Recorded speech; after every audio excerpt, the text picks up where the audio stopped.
Somos parte del universo que late en silencio. Aquí exploraremos cómo el tiempo nos une a todo lo que existe. Para empezar este video, hay que tener un concepto claro.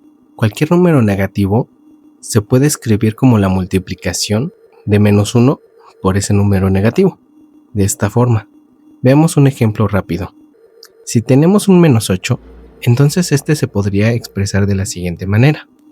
-8 es igual a -1 por 8. De esta forma, una raíz cuadrada de un número negativo se podría expresar de la siguiente manera.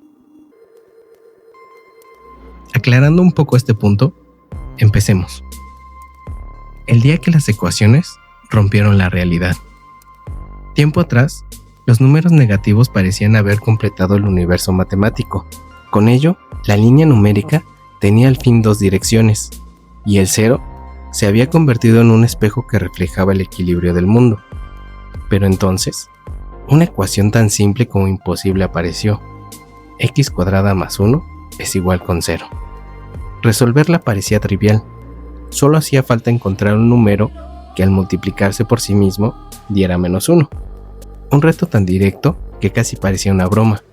Sin embargo, ese número no existía. Ni los positivos ni los negativos podrían lograrlo. No había ningún valor que al elevarse al cuadrado produjera un resultado menor que 0.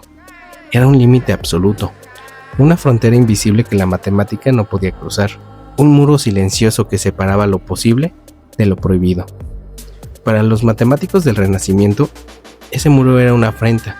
Acababan de redescubrir el poder del pensamiento lógico, de la simetría, de la proporción y del número. Creían que el universo entero podía escribirse con ecuaciones, y de pronto, una ecuación simple se negaba a tener sentido. Ese fue el punto donde la razón comenzó a tentarse, donde el orden del pensamiento chocó con algo que no encajaba, algo que parecía burlarse de las reglas mismas del razonamiento. Y como tantas veces ocurre en la historia, ese absurdo no fue el final, sino el principio. En el siglo XVI, el matemático italiano Gerolamo Cardano se enfrentó a ese muro sin saberlo. Cardano no estaba buscando fantasmas numéricos, solo intentaba resolver ecuaciones cúbicas, expresiones mucho más complejas que las cuadráticas. Pero en sus cálculos apareció algo inesperado: raíces cuadradas de números negativos. Eran resultados imposibles, y sin embargo, parecían funcionar. En su obra Ars Magna de 1545, Cardano escribió: aunque estas cantidades son tan sutiles que casi no se entienden, son sin embargo necesarias para los cálculos. Lo imposible se había infiltrado en la aritmética, y lo más extraño era que si se manipulaban con cuidado, estas cantidades absurdas terminaban conduciendo a soluciones reales. Era como si las matemáticas le estuvieran diciendo a Cardano: no me importa si existo, funciono igual. Cardano no comprendió del todo lo que significaban estos símbolos, pero tuvo el valor de dejarlo ahí, como quien deja una puerta abierta hacia lo desconocido. Pasaron décadas, hasta que otro italiano, Rafael Bombelli, decidió atravesar esa puerta. Bombelli no solo aceptó el absurdo, le dio forma. En su libro, El álgebra, de 1572, escribió con claridad casi desafiante: llamemos a estas raíces imaginarias, démosle reglas como los números reales. Fue el primer hombre que se atrevió a organizar el caos. Propuso una nueva manera de escribir estos números: a más b por la raíz cuadrada de -1. Esa expresión, la parte a era real, y b raíz cuadrada de -1 representaba una cantidad nueva, intangible, una especie de sombra matemática. Bombelli descubrió algo inquietante. Sus combinaciones seguían una lógica perfecta. No era un error, era un nuevo orden. Había abierto la puerta a un universo numérico oculto, uno que no podíamos visualizar, pero que obedece reglas tan coherentes como las del mundo visible. Era el primer indicio de que lo imposible también puede ser matemáticamente consistente. Pasaron casi 2 siglos antes de que alguien formalizara esta idea con elegancia. Fue Leonhard Euler, uno de los genios más brillantes de la historia.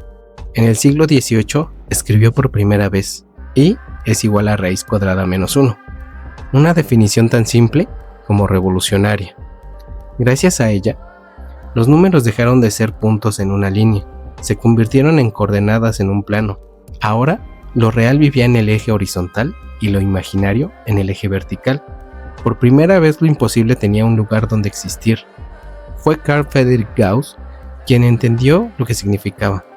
Mientras otros veían trucos algebraicos, Gauss vio una nueva dimensión. Si los números reales formaban una recta, los imaginarios formaban una línea perpendicular, y al combinar ambos, el universo numérico dejaba de ser una línea para convertirse en un plano infinito. Con esa simple extensión, la matemática ganó profundidad. El pensamiento humano había pasado de caminar sobre una línea a moverse literalmente sobre una superficie. Gauss le dio nombre, el plano complejo. A partir de ese momento, la realidad dejó de ser una sucesión de valores para convertirse en una geometría viva. Ese nuevo plano, multiplicar por y equivalía a girar 90 grados. Era una rotación perfecta en el espacio de los números. Y es igual a y. Y cuadrada es igual a -1. Y cúbica es igual a -i. Y a la cuarta es igual a 1. Cada potencia de y representaba un giro distinto, como si las matemáticas hubieran aprendido a moverse en círculo. Lo que antes era una herida en la lógica, ahora se convertía en una danza preciosa. El absurdo se había transformado en geometría. Lo que en la recta era un error, en el plano complejo era un movimiento coherente. Por primera vez, el pensamiento numérico giraba sobre sí mismo, sin perder su equilibrio. La raíz de -1 dejó de ser un signo imposible y se volvió una puerta. En ese momento, la matemática hizo algo prodigioso. Transformó la imposibilidad en estructura.